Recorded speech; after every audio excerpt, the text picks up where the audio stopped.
What's going on? Is Tuba Billy. February is coming to a close. And February is a very important month for a large group of people. More people than what you may think. So I want to tell you a little bit more about CHD awareness. It's CHD Awareness Month. And for those who don't know, which many people don't know, and I didn't know before I got into this world, CHD stands for Congenital Heart Disease. Congenital heart disease it's defects, it's problems with the heart that you are born with. And in fact, 1 in 100 babies is born with a CHD. CHD is the leading cause of infant death, of childhood death, more than any other cause combined. A third of the babies are diagnosed before they're born, which is great. Means that they can, be given the care that they need. A third aren't diagnosed until after they're born.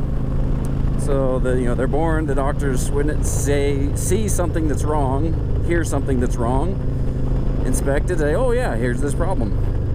And unfortunately, the last third aren't diagnosed until the baby either becomes sick or dies because of the heart defect. It is uncurable. There are, surgeries and remedies and things, so the life expectancy is much, much better than what it used to be. The reason that I got into this world was my third child. She's now 5 years old, and she was born with a heart disease called tetralogy of Fallot. Now, Fallot was some French guy who named it. Tetralogy just means there's four things that are wrong with her heart. She had an overriding aorta, so her aorta was over her the septum in her heart. She had a deviated septum, so it had a hole. She had what's it called? Pulmonary atresia, I think, where her pulmonary artery is constricted, so it wouldn't let the blue blood into the pulmonary artery to go to the lungs, and because of the hole in her septum, the blue blood would mix with the red blood and then go through the aorta, and so she would turn blue regularly. The last problem was because it was working harder, the heart would actually get enlarged, so it would get shaped like a boot.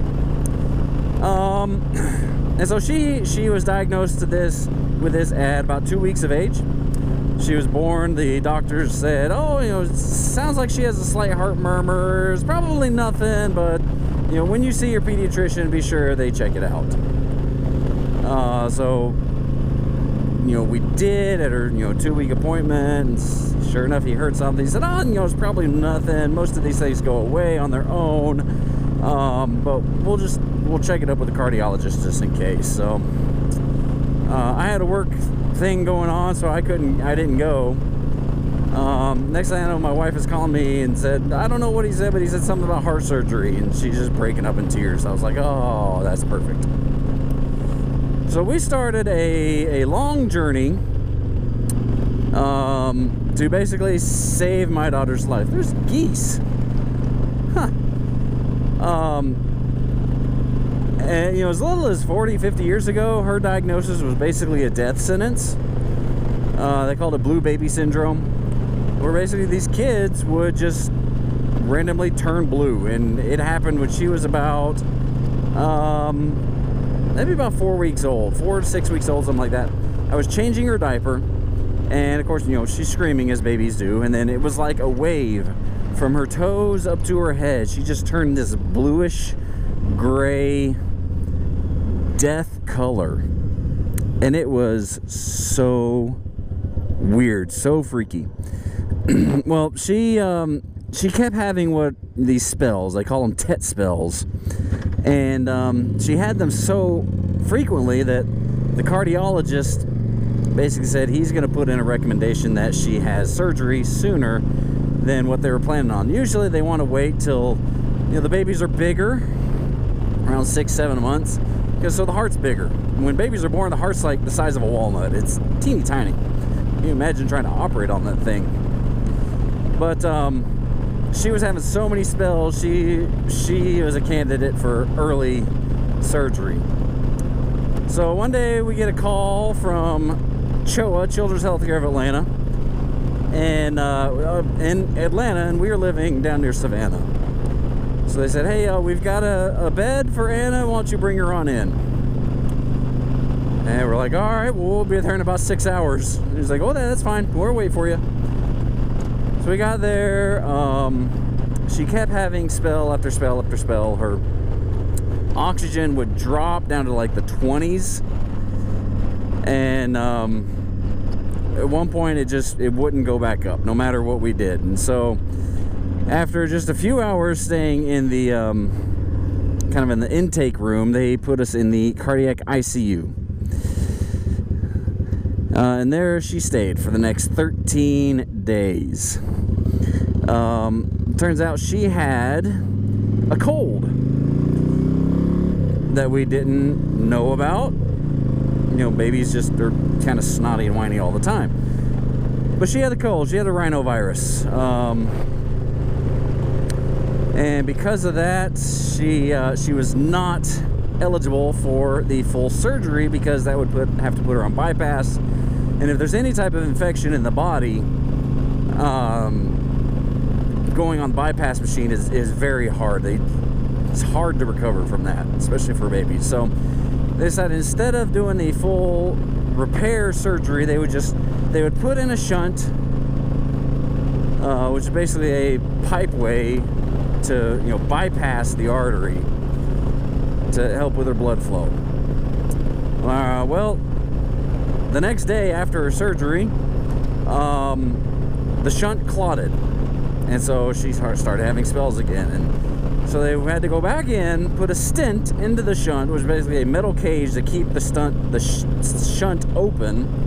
She had to go on blood thinners to make sure that it didn't clog. So like, okay, now we can start recovery. Well, no, she decided she was going to kick out the sedatives that she was getting through an IV, because it was in her foot.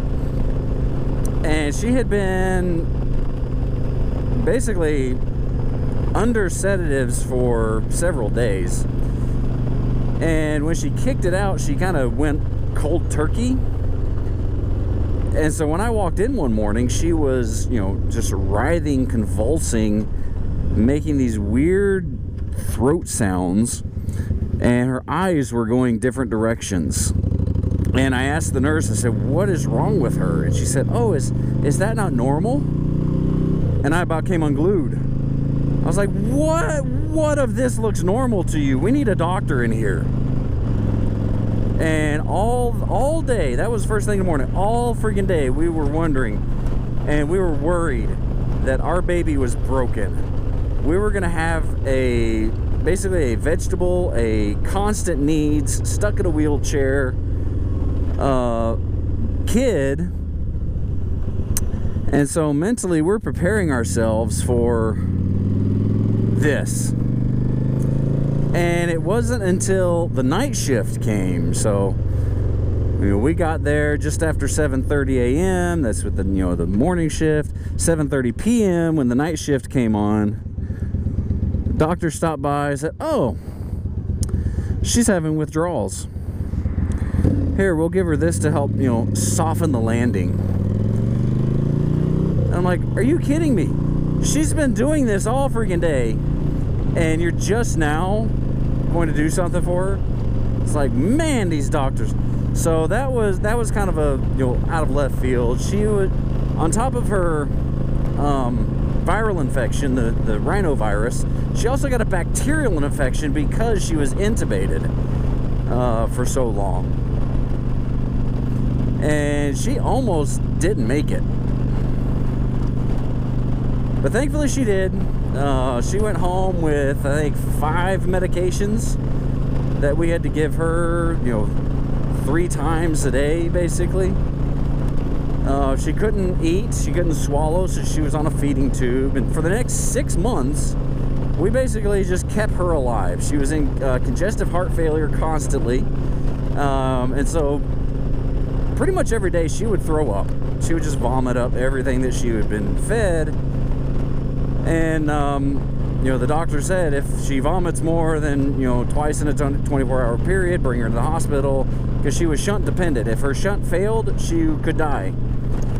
And we're like, okay, that's a little bit of stress on the parents. And so we spent a lot of time going back and forth from the hospital. She had quite a few ambulance rides. She was life flighted once from Savannah to Atlanta.